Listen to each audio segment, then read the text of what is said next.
imagine London as clean stone streets and royal carriages. Imagine noise, mud, smoke thick enough to taste. Before sunrise, the city was already awake. 500,000 people living shoulder to shoulder.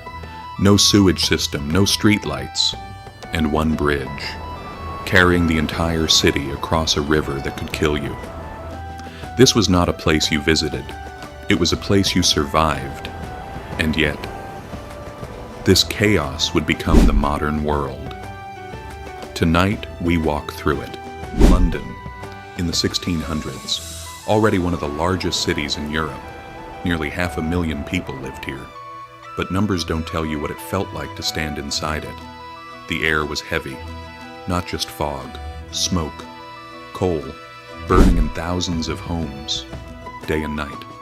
The streets were narrow, uneven under your feet, always wet, mud mixed with ash, animal waste, spilled beer, and rain.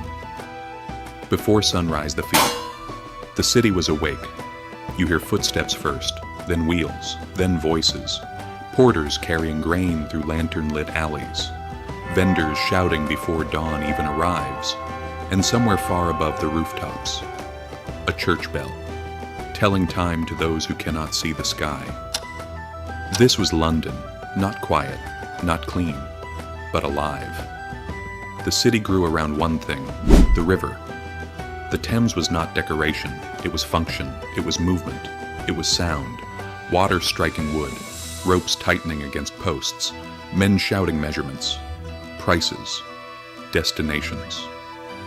Every accent of England could be heard here, and many from beyond it. You didn't travel around London, you traveled through it, on water.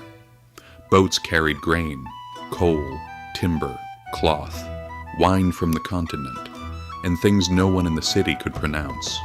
Stand near the river long enough, and you understand the city. It never stops. Not day, not night. Now, the bridge, Old London Bridge.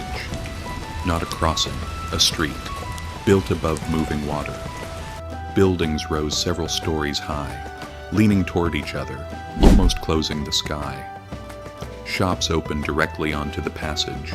Butchers, bakers, printers, cloth sellers, all fighting for attention, in a space barely wide enough for two carts. From a distance, it looked like a town floating across the river.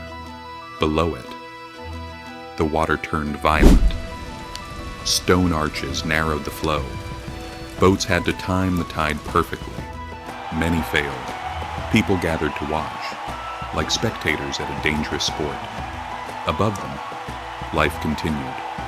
Children slept above wagon wheels. Families lived above hooves and shouting. Silence was rare. Fire was feared. One spark could erase everything, and often did. Yet people stayed, because crossing anywhere else meant losing time. And in this city, time meant survival. In winter, rarely. The river froze. For a moment, danger disappeared. Stalls appeared on the ice. Food was sold. Games were played. The river became a square, a marketplace, a festival. Then the thaw came, and the city returned to motion. Now we move west. Beyond the noise, beyond the smoke, there was space. Buckingham House. Long before it became a palace, it stood outside the crowded city, surrounded by fields, gardens, open air. Travelers approaching London did not enter it suddenly. They watched it rise, slowly, from the horizon. The city had edges then, clear boundaries between urban life and countryside, but those edges would burn. September 1666, a small fire in a bakery. That should have ended quickly. But the city was built of timber. The streets were narrow, the wind was strong, flames moved faster than feet. Families ran, some carrying silver, some carrying children, many carrying nothing at all. For days, London became fire. The sky turned orange, smoke erased the sun. Old St. Paul's Cathedral collapsed in flame, the medieval city, reduced to ash.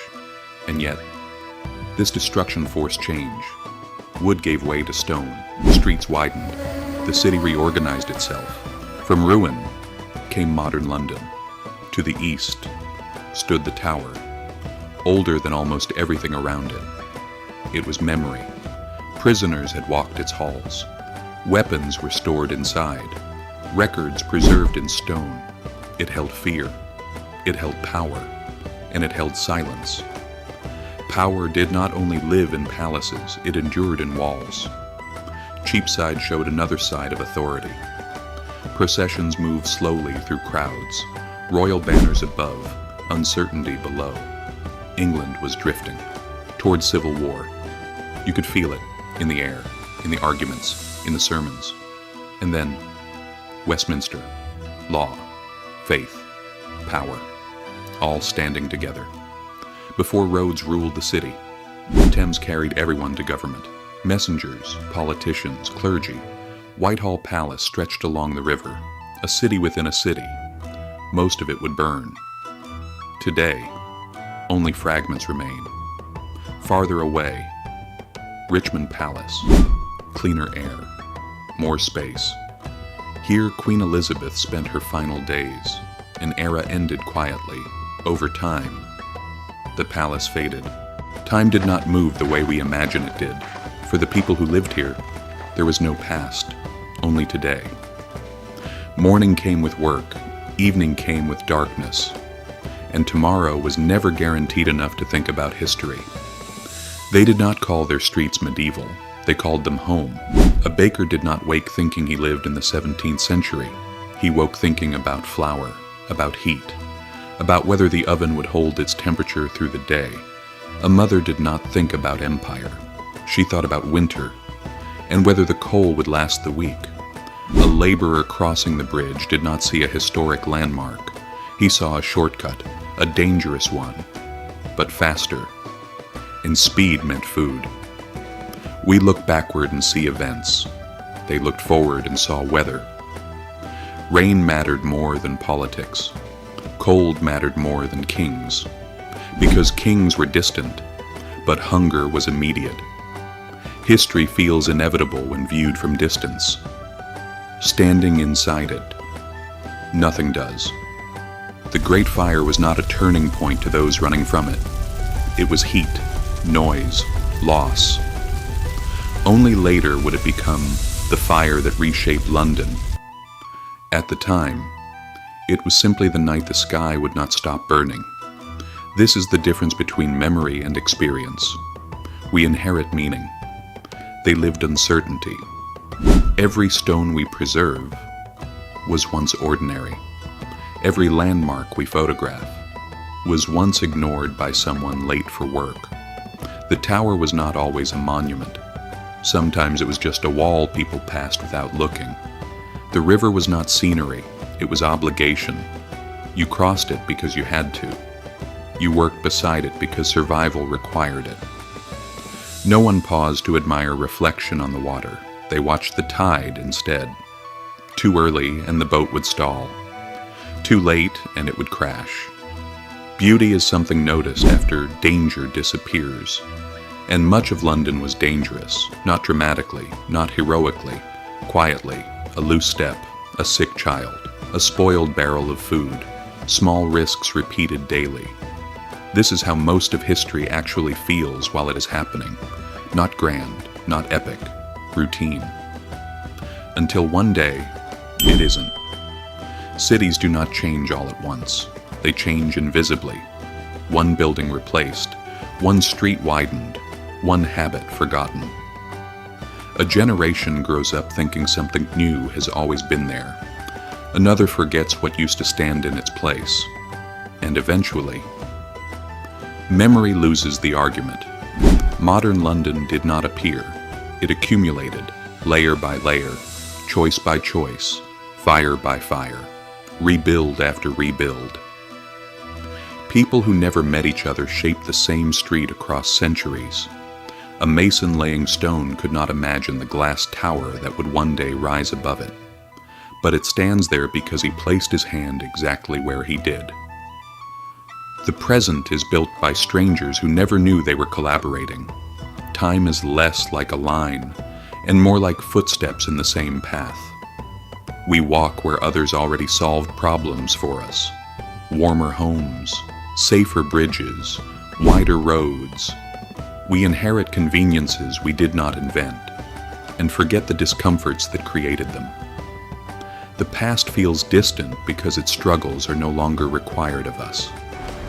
But the people are not distant. Their worries are familiar. Enough food, enough warmth, enough time. Stand in the right place in London today, and the street still bends where it bent before. The river still turns where it turned before. The ground remembers even when the buildings do not. We call this preservation, but often it is accident.